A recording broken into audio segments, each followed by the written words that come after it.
Aya Montaraces, buenas noches. Bienvenidos a la Biblioteca de Rivendell.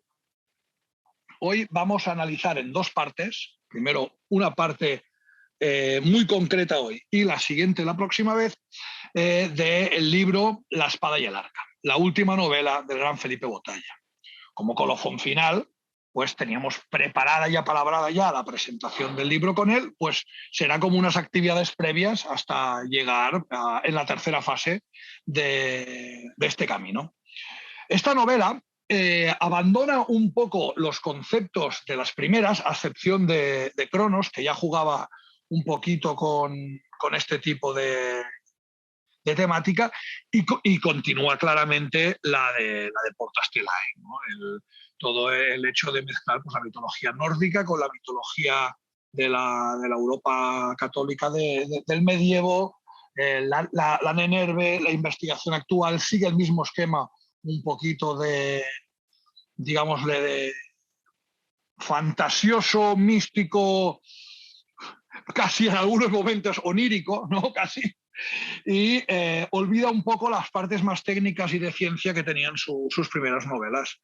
Así que nos hemos reunido varios montaraces pues, para comentar un poquito la jugada, impresiones, historia, qué nos ha parecido, qué nos deja de parecer.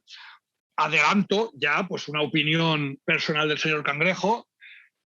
Yo voy a decir que a mí la novela me ha gustado, me ha entretenido, que es parte de su ser. Es una novela, las novelas al final tienen que ser entertainment. Y todo eso a pesar de lo ofensiva que resulta para mí su temática. Y eso es un punto a favor. Si algo que su temática te es casi ofensiva, lo voy a decir así, casi ofensiva, como en el caso de Portas Telae, que también se lo he comentado al autor cuando tuvimos el placer de hacer el concilio con él. A pesar de eso, me ha gustado mucho la novela, me ha entretenido y me ha parecido un buen producto. Como todo, pues tiene sus luces, sus sombras y no todos van a ser el vuelo del águila. Vamos a decirlo así, el vuelo del águila es una auténtica maravilla. El resto, pues bueno, son entretenidas, que supongo que es también lo que propone el autor, y sobre todo abrir una puerta, un tipo de novelas de la Segunda Guerra Mundial que estaban muy trilladas, que tuvieron su éxito en su día, pero siempre estaban escritas desde una órbita en la cual el soldado alemán era un monstruo. La ventaja de Felipe Botalla es que considera al soldado alemán una persona con sus luces y sus sombras, sus más, sus menos y poco más.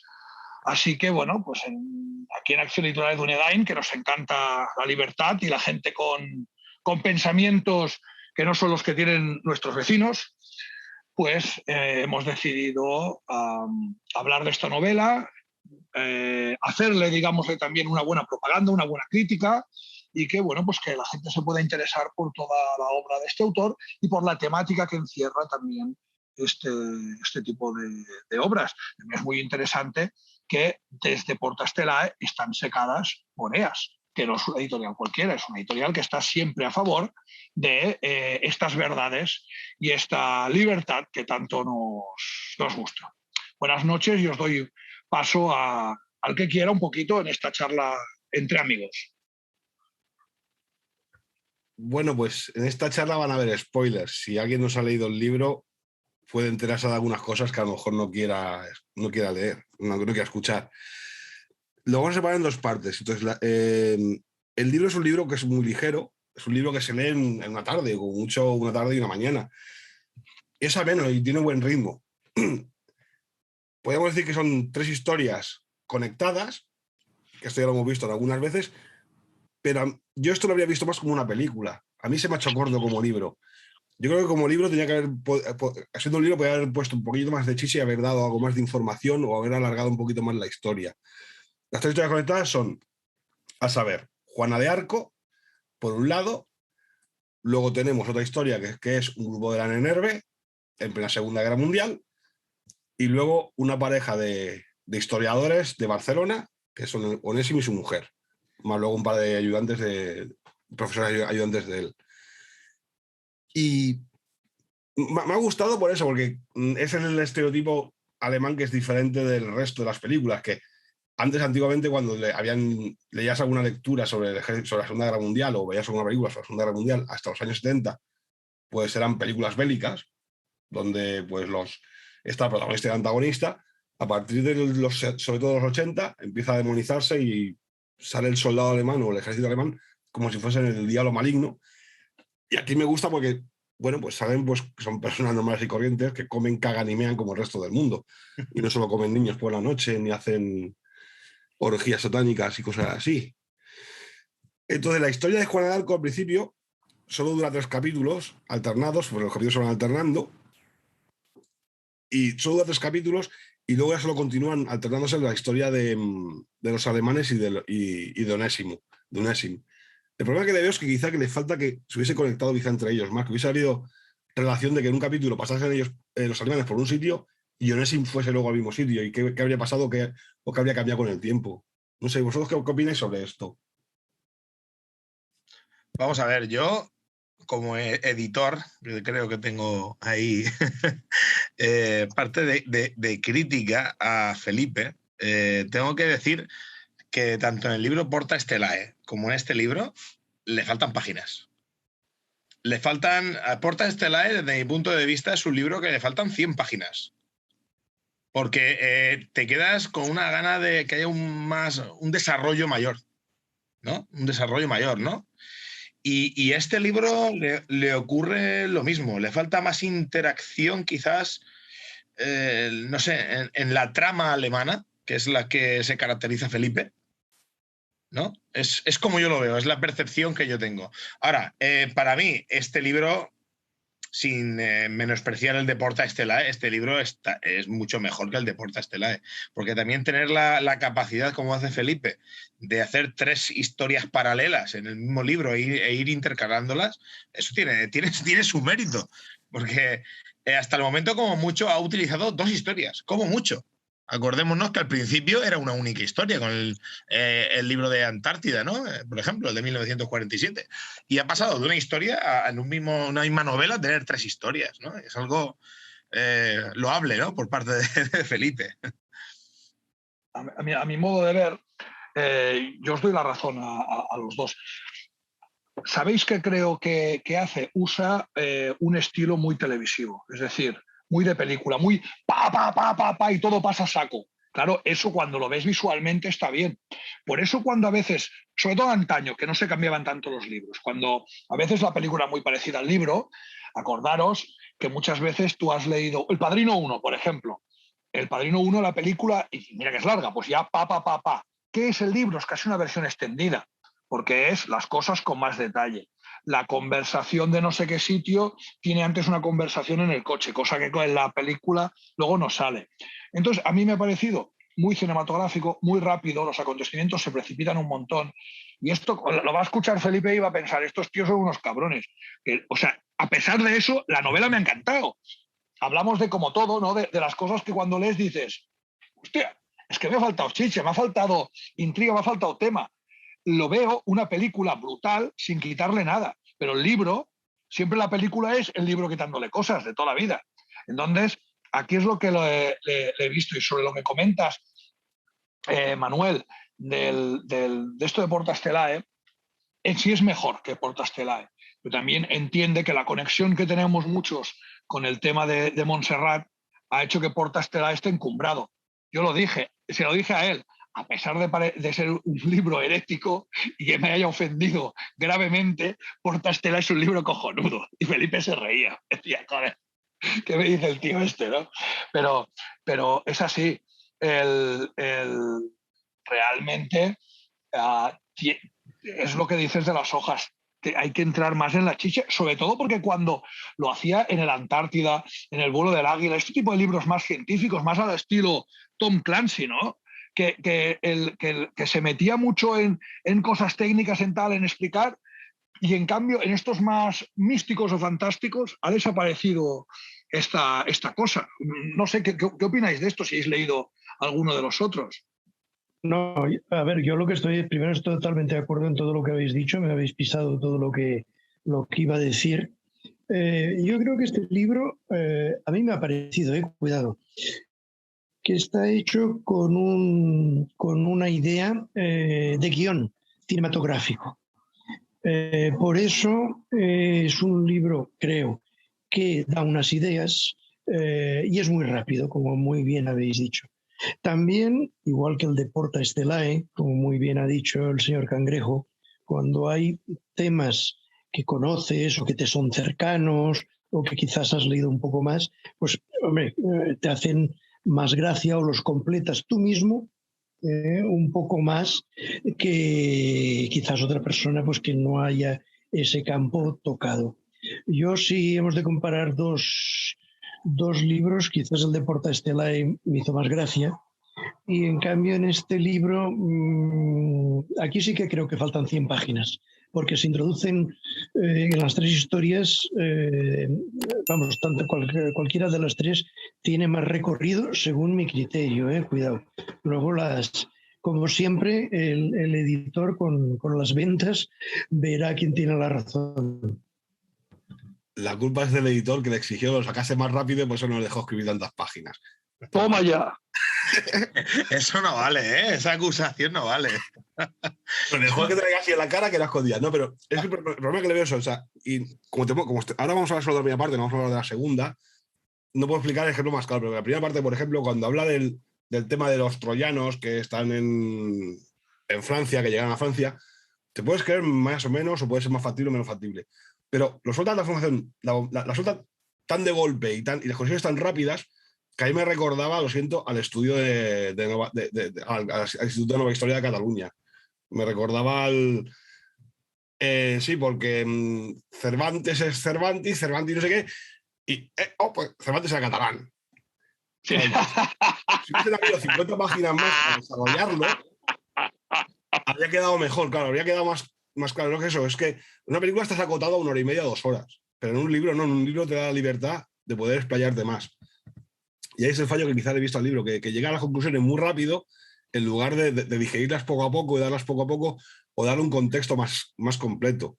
Vamos a ver, yo aquí tengo algo que aportar, que lo comenté con Felipe en su momento, a raíz de Porta Stellae, y yo creo que vais a entender por dónde va el asunto. Y es el siguiente.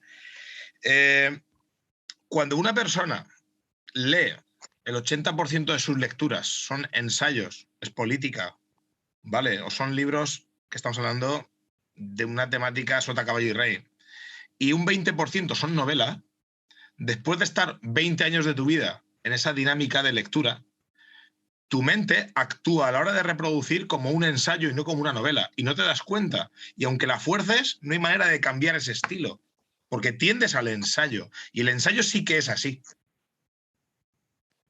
Entonces, ahí creo que es donde está un poquitín esa carencia novelada, que es la que tú ahora mismo, por ejemplo, estás diciendo, que es la carencia de novelar, por ejemplo, como hay algunas novelas, ¿no?, que para describir el gesto del ojo en ese momento es una página entera, ¿no? Y es lo que tú estás diciendo ahora mismo. Como diciendo, te ha faltado esa descripción, no que sea tan, no como un 2 más 2 más 2 son 6, no. Falta ese trayecto literario, por decirlo de algún momento, vamos, de alguna manera. Sí, correcto, es eso, pero bueno, ya vamos a dejar de despellejar al pobre. Es que estamos poniéndolo a parir y yo soy el editor, o sea, es que sí, y vamos la gente no va a querer comprarlo. Y vamos a la chicha, que es lo bueno. Joder. Oye, ahora bromas aparte, yo lo estaba pensando. Si Felipe nos escucha, Felipe, somos fans tuyos, nos encantan tus libros, que nos está yendo la olla aquí criticándolo, y sobre todo estaba pensando, estos putos desgraciados están criticándose conmigo, y pues si en verdad no somos capaces nosotros ni de escribir eso, pero vamos, o sea, ni inspirados por el Espíritu Santo. Pero da igual, soltar mierda a los demás es gratis.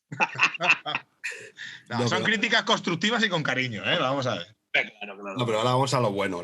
A mí la historia me parece estupenda, o sea, ha juntado la historia, el personaje histórico y mítico, porque haya trascendido ya a su historia, que es Juana de Arco, con una historia, a más puro estilo Indiana Jones, de un objeto antiguo perdido, con una tecnología desconocida para la humanidad actual y que tiene un gran poder. De hecho, eso es un arma que suelta esta radioactividad, y por eso incluso eso ayuda a explicar posibles pestes y enfermedades que han habido en algunas zonas de Europa en aquella época, cuando en las que él la sitúa. Y eso lo hace, pero perfectamente. Y luego la historia del grupo de los alemanes no tiene desperdicio, el estudio de la SNRB. A mí me encanta sobre todo la discusión cuando hablan sobre que el pueblo judío dice, si han estado tantos años en el desierto y han estado siempre esclavizados por otros, ellos no han construido nada, ellos lo único que han hecho ha sido usurpar los objetos de otros, como si el objeto ese fuese de Mesopotamia o de los sumerios, y luego además te da a entender de que, bueno, eso ya serían más historias y pajas mentales de si Anunnakis o que los extraterrestres vinieron a la Tierra en el 6000 a.C., que son los que le dan la tecnología para poder hacer ese arca. Bueno, y también el enlazarlo con un protagonismo actual y todo, digamos, y la situación actual del momento y demás. Es decir, la historia está muy bien construida, muy bien traída y son interesantes todas las partes, porque todas tienen enseñanzas, ¿no? Al final, la novela entretiene, pero enseña, ¿no? Es como Tintín. Tintín nos entretenía y nos enseñaba, ¿no? Disney entretenía y enseñaba. Pues esto, para un público más adulto, entretiene y enseña. Y sobre todo, se le ve que están hechas con cariño, con ganas, con respeto. Y bueno, y la verdad, es algo distinto. Porque mira, el tema de las puertas estelares de Montserrat y los ovnis de Montserrat y tal está más trillado. Pero ¿alguno había escuchado la teoría de Juana de Arco o del Arca y demás? Pues yo la verdad, en mi vida.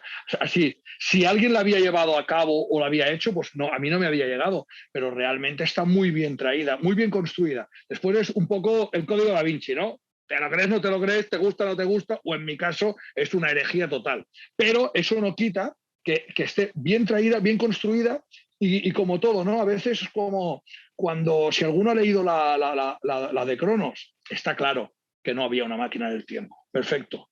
Pero la manera a la que se trae la historia, pues bueno, pues ¿por qué no podría ser? ¿No? A mí una de las cosas que me ha fascinado del libro, yo cuando era más pequeño, yo estaba fascinado por toda la historia cátara y demás, ¿no? La herejía cátara y demás. Por mucho que Mila diga que está bien que los hayan matado a todos, ¿no?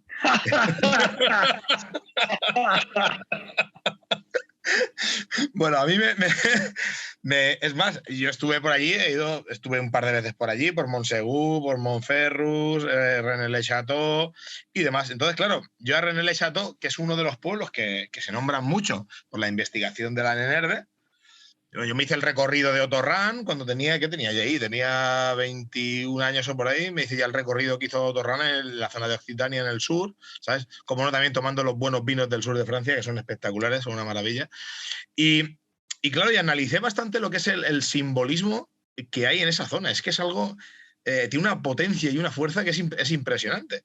Y estuvo además Felipe aquí hace un par de meses, estuvo aquí en mi casa justo antes del verano.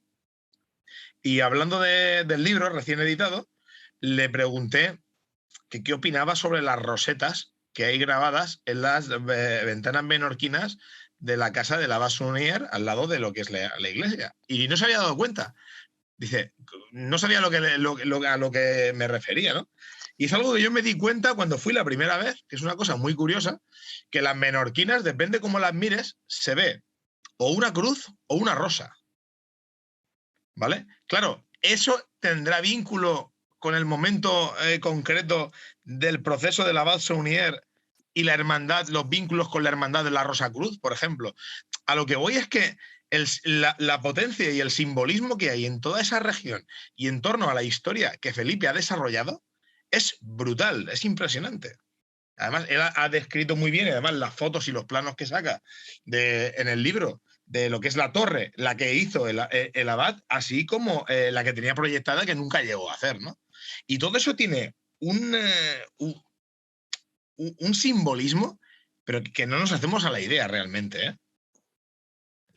Es que lo bueno que tiene el sur de Francia, no sé más al norte, porque el norte ya no lo he visitado, pero claro, es muy diferente, por ejemplo, a España. O sea, están las grandes ciudades masificadas, que son enormes y hay un montón de gente, y luego hay un montón de aldeas pequeñas y pueblos perdidos que mantienen su encanto tradicional. Y claro, ves cosas que dices que esto está igual que hace 300 años. Y eso quizás es lo que le gana mucho también al sur de Francia. Ya no solo para eso, sino incluso para imaginarte cosas, imaginarte historias allí. Claro, yo, por ejemplo, mira, en el mismo libro que estamos comentando, sin hacer mucho spoiler, aparece la figura, ¿no?, del diablo, de la pequeña iglesia, del pueblo y tal. Bueno, pues casualmente yo he estado hace un par de semanas, estuve en el Burgo de Osma con el autor amigo Javier Nicolás, ¿no? Y me llevó justo a la ermita de San Bartolomé, que está en el Parque Natural del Cañón de Río Lobos, ¿no? Y digo esto por lo siguiente, lo que es la ermita tiene la roseta por donde entra la luz, es una estrella de 5 puntas invertida. La ermita es templaria, ¿vale? Y en el 21 de junio y el 21 de diciembre, la luz entra por esa roseta y se clava justo en una piedra que tiene como 4 aspas y un círculo, ¿vale? Bueno, hay frikis que la gente se mete ahí descalza, hay un cartel que pone prohibido ponerse aquí descalzo, por favor, ¿no? Porque la gente, como para canalizar, pero es el simbolismo primero del sitio donde está ubicado. Os recomiendo que incluso lo veáis por internet, o si podéis viajar, ¿no? Pero es el tema de esa estrella, ese pentagrama que te encuentras allí, ¿no? Que es clave. Y luego, entre las figuras que hay justo en la parte superior de la entrada del pórtico, te encuentras a Baphomet. O sea, al diablo Baphomet, burlón, riéndose. O sea, ¿qué hace en una pequeña ermita en medio de la montaña? 2 estrellas satánicas, invertidas, ¿no? Satánicas, y Baphomet en la entrada. O sea, y eso, claro, lo vinculas con el tema este que saca aquí Felipe, de ese simbolismo que hay, esa trazabilidad que hay desde René Le Chateau, el diablo en el altar.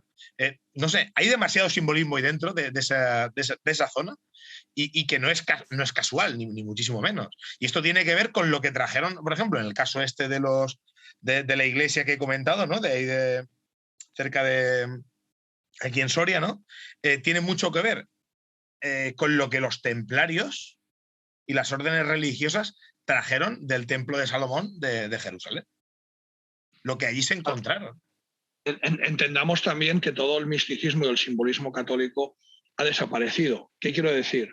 Cualquier señor que solo sabía arar su campo, antes llegaba a la iglesia del pueblo, a la catedral, veía un retablo y sabía de qué hablaba. Incluso cualquier casi cosa iniciática la podían entender. A día de hoy hemos perdido esa conexión. O sea, incluso los grandes teólogos, la mitad de retablos, la propia gente no sabe ni lo que es. O vas a cualquier iglesia de pueblo un poco grande y la mitad de figuras ni se entienden ni te saben decir lo que es. Y los santos típicos sí, pero todas las cosas iniciáticas que hay o deja de ver se desconocen totalmente.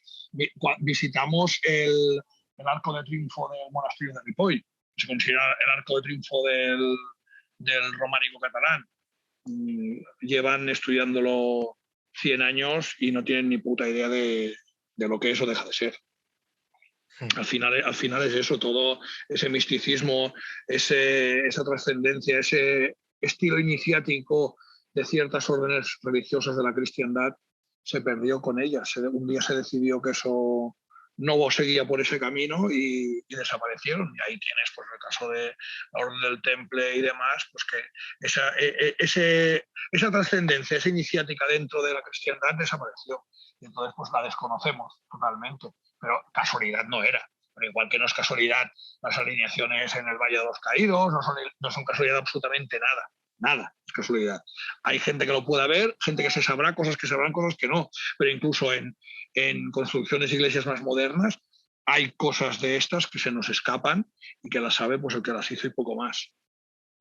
Es que además, claro, la Edad Media y en el gótico el románico y el gótico, que es la Edad Media, había mucha imaginería de demonios y cosas así, cosa que luego se perdió más adelante con el Renacimiento. Sí. Es algo muy típico sobre todo de lo que es el gótico y el románico. Sí, pero es que en la época, como estás diciendo tú, del gótico y el románico, cuando te pintaban una torre, aparte de ser algo defensivo, porque tenían el tema de las batallas, por ejemplo, aquí en España, con los moriscos y demás, aparte de eso, la torre tenía un simbolismo hermético. O sea, es que es impresionante. Hoy día, cuando pintan una torre, la gente dice, ahí, la pintan porque es bonita. Ya está. De ahí no lo sacas a la peña, vamos, es que de ahí no lo sacas, ¿no? Entonces, yo, por ejemplo, ya aluciné en este viaje que he hecho ahí es que viene al cuento por el tema del simbolismo y la trazabilidad de la obra esta de la espada del arca, ¿no? Estuve en un pueblo que se llamaba Gormaz. Atentos a lo que voy a decir. En el pueblo de Gormaz hay una ermita que se llama la ermita de San Miguel de Gormaz, que es románica, que es lo que tú estás diciendo en estos momentos, ¿vale? Muy pequeñita, tiene unos dibujos que son espectaculares, que transmiten muchísimo. La figura del árbol se repite, la torre. Se dice que además que uno de los caballeros que se enfrenta a los moriscos, que es la representación del Cid, que es algo bastante revelador. Pero es que detrás de la iglesia hay una piedra inmensa con una pequeña entrada, que yo pude agacharme y arrastrarme un poco hacia adentro, y eso era un altar pagano. O sea, la iglesia se puso ahí por un motivo simbólico y hermético, que en su momento tal. Bueno, en la parte de arriba se sigue subiendo, y tienes la que fue la mayor fortaleza de Europa en el siglo X. Y la gente, o sea, una fortaleza que tiene el perímetro, es 1,5 kilómetros de muralla, es brutal, ¿no? Es brutal. Pero si sales de la muralla y te vas a la cara oeste, te encuentras con una serie de símbolos paganos en la cara oeste. Porque claro, en la puesta de sol, ¿qué hacen? Salen los espíritus malignos. Entonces, para protegerse del espíritu maligno tras la caída del sol, ¿no?, y la llegada de las sombras, ponían una serie de simbología que era pagana, y luego, curiosamente, habían varias estrellas de David, ¿vale? Pero eran piedras apostadas ahí, ¿vale? Todo eso, la fuerza que tiene eso a nivel hermético es brutal. Es que estamos hablando del siglo X. Y es que pensemos que en aquel momento ha quedado sepultado, pero en aquel momento el gótico, el arte gótico, era lo moderno, era lo nuevo. Era, o sea, si alguna vez tenemos ocasión de ver algún plano de alguna de las grandes catedrales, te quedas parado de la construcción, del número pi, de todos estos temas para construir estos templos. Esto es así, no, era otro nivel, el que sea, pero era otro nivel. Yo, una de las cosas que también quisiera señalar del libro es recuperar la imagen, la historia de Juana de Arco, que en Francia, aunque parezca que no, en algunos sitios o lugares, pues es objeto de los Juana de Arco está con los legitimistas borbónicos, y los otros pues dicen que Juana de Arco no existe, no existió, etcétera, etcétera, etcétera, porque la canonización fue muy posterior. Entonces, en algún libro traerla con los estudios de la Minerva, ahí es lo más que me ha gustado de la unión. Yo creo que es importante una novela de recuperar esta figura. Más cuando hace poco tuvimos una gran conferencia donde se recordó a la Legión Juana de Arco en la Cruzada Nacional. No, y además lo bueno del libro este es que le dedica un capítulo entero a explicar el personaje de Juana de Arco, basado en los datos que hay. Claro, que esto no es una novela simplemente. Cualquier persona que salga ahora de la ESO, que no sabe ni quién es Cervantes, y que le caiga este libro en las manos, podrá menos descubrir qué personaje es Juana de Arco. Exacto, exacto. Y también la historia de Onésimo. ¿No había molado que se hubiese llamado Onésimo Rudó? Sí. Onésimo Rudó. Yo siempre lo pensé, ¿eh? Lo pensé, me hacía más gracia Onésimo Rudó. Sí. O Onésimo Cercle. Sí. Y además es muy empático, claro, no es un superhéroe, estamos hablando de un profesor de universidad que no lo quieren ni sus propios cógenes, un poco el paria, que no lo quiere nadie. Y claro, es muy fácil empatizar con ese personaje, quitando la historia de la nueva historia de Cataluña. Yo esto, si queréis, lo cortáis o no, pero ¿sabes cómo me imagino yo a Onésimo Tristany? Es Javier Barraicoa. Es Javier Barraicoa cuando lo echan de la Universidad de Barcelona. Lo firmo. Sí, sí, yo me lo imagino igual, ¿eh? Ahí todo puteado diciendo, bueno, va, esta gentuza no sé qué. Sí, sí. Es buenísimo, es buenísimo. Pero yo me lo imagino con la misma, ¿eh? Con esa simpatía que tiene él, el humor fino, el joder, qué cabrones. Nada le quita la sonrisa, pero yo voy haciendo tal, a tomar por culo. A mí, yo me lo imagino como él y bueno, pues me gusta, está bien. No, el personaje está muy bien traído y luego es muy interesante, te imaginas, ¿no? Las conversaciones con la mujer y tal. No, la verdad es que se hace de querer y es simpático. Y aparte, el tío como busca y dice, bueno, me voy a buscar a este chaval que seguro que esta gente, el pueblo de David, le interesa recuperar sus cosas. No hagas spoiler, que eso de la siguiente parte. Vale, vale, no digo nada. No digo nada. No, luego la figura, volviendo al simbolismo, yo es que soy R que R, como me gusta tanto el simbolismo y el haber leído un poquitín a Jung te vuelve un poco tarado, ¿no? La figura de Juana de Arco, en todos los sentidos, tiene una fuerza impresionante. O sea, no deja de ser la plasmación de un arquetipo. Y ese arquetipo en el mundo germánico o en la tradición pagana es la encarnación del arquetipo de la valquiria, de la valquiria renacida. Tal como se muestra en el libro. O sea, no deja de tener el toque es de sangre azul, ¿no? Aunque no sea reconocida. Y luego esa conexión que tiene Juana con la providencia. Es que es un símbolo más, o sea, ella misma es un estandarte. De hecho, Francia, durante la guerra de los 100 años, gracias a Juana de Arco, sea real o ficticia, como digan ahora, es el estandarte que les llevó a enfrentarse a los ingleses y a no dar por perdida su guerra. Así es, así es. Por eso digo que la fuerza, lo que estoy comentando, la fuerza que tiene ese personaje es que no da para hacer un libro, da para hacer una enciclopedia. Porque analizar el estudio en sí de esa persona, ¿vale? Es que es un arquetipo encarnado, a fin de cuentas. Sí, es que tendría que haber alargado más. En vez de solo 3 capítulos, haber dedicado más capítulos. O la historia que luego se explica más adelante, que la explica Onegin sobre Juana de Arco, a verla en novelado, a ver la batalla novelado. Es lo que habría sido perfecto. Bueno, también hay que decir algo a favor de Felipe. Felipe, desde el momento 1 que escribió su primer libro, él dijo, ahí lo dejo, el que quiera saber más que investigue. Y dejo la puerta abierta, con muchas cuestiones abiertas, para que la gente por sí misma se ponga a indagar. Y eso él lo ha repetido, lleva 10 años repitiéndolo. O sea que, claro, por eso estamos nosotros aquí, RQR. Le estamos exigiendo al pobre Felipe que haga lo que tenemos que hacer nosotros, que es investigar más. También os digo una cosa, a lo mejor es que nosotros somos, ahora no tampoco, lo mejor, pero a lo mejor no somos un público un poquito iniciado, por decirlo de alguna manera, y a lo mejor por eso se nos hace que le falta chicha, porque a ver, chicha no le falta, al revés, chicha tiene un montón. A mí lo que le falta es concreción en muchas cosas.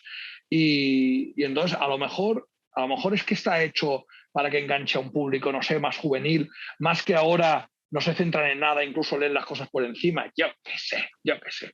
A ver, también luego, por ejemplo, el tema de la descripción de toda la villa del párroco y todo esto está muy, muy, muy lograda. Es decir, se nota que hay un trabajo de campo que ha ido a estar ahí, a concretar esto está aquí, esto está allá, esto de aquí, esto de allá. Y a partir de ahí, o Felipe ya iba y lo conocía, o él hila a la historia mediante lo que ve. Ahí no llego. Es decir, desconozco si todos los detalles de la villa del párroco pues están escritos en códex, en grimorios, o alguien los ha estudiado, o realmente Felipe va al sitio y ve, mira, esto está aquí, esto a la derecha, esto tal, esto no sé cuántos, hilo y tiro para adelante. Sea lo que sea, está muy bien traído. Es decir, creo que si voy ahí y lo visito, Felipe no ha exagerado nada ni se ha traído nada de su bolsillo. Y si lo ha hecho, lo escribe tan bien y tan creíble que da igual, ¿no? Es decir, realmente un poco el estilo este que tenía el del Código Da Vinci. Bueno, sí, hay cosas que puede decir, vale, se lo ha sacado de la manga, pero podría ser, ¿por qué no? ¿No? Y realmente yo creo que es algo que lo hace muy, muy atractivo, encima tocando una temática prohibida o pseudo prohibida, que la toca con mucho cariño. Pues la verdad es más que interesante. Y vuelvo a decir, me ha encantado el libro a pesar de que no me guste para nada ciertos aspectos de su temática. Pero eso no quita que el libro sea cojonudo. Entonces, ahí también está la gracia, ¿no? Del hecho que puedas disfrutar algo que incluso en ciertas partes te puede parecer ofensivo o herético. Yo creo que todo lo que le ha puesto en el libro estaba allí, porque además fue a hacer un viaje antes, no sé si fue poco antes o después del concilio que hicimos nosotros, y incluso hay un vídeo en YouTube del recorrido, o sea, que está filmado el recorrido que hizo, y además ayuda mucho al libro todo el apoyo que hay fotográfico bueno, incluso Siempre, de esquemas, ayuda mucho en la lectura. siempre. Eso te lo confirmo yo que ha ido. No hace falta que hagáis suposiciones. Más que estaba dejando que terminé de hablar. pero lo confirmo yo porque no, porque él estando por allí, creo que me mandó una fotografía por WhatsApp, estando por allí, y él estuvo allí. O sea que todas las descripciones de cada una de las cosas y el análisis de todos los pasajes que hay dentro de la iglesia y todas esas descripciones de René Le Chateau y el René Les Benz, que también que está justo al lado, él estuvo allí. Además, cuando estuvo aquí en mi casa hace unos meses lo estuvimos comentando, ¿no? O sea que el trabajo de campo lo ha hecho él, no se lo han contado. Muy bien, muy bien. Bueno, Montaraces, vamos dando final a esta biblioteca. Guardamos el libro de la última novela de Felipe Botalla en la estantería y, sin más, vemos que nuestro equipo de la NENERVE, nuestros investigadores en la actualidad y ya pues la historia de Juana de Arco van encauzándose en un mismo camino que, sin hacer spoilers, o intentándolo al menos, porque al final comentando pues se van sabiendo cositas. Vamos a seguirlo en la siguiente sesión, en la cual pues, esta historia llega a su final. También en esta primera parte había un poco un destripe en general, ¿no? De cosas que nos parecían mejores y peores de la novela, y aparte pues luego se ha entrado en la parte más histórica del tema. Damos muchas gracias a Manuel Quesada por haber compartido la velada con nosotros, y sin más nos despedimos hasta la próxima ocasión. Muy buenas noches.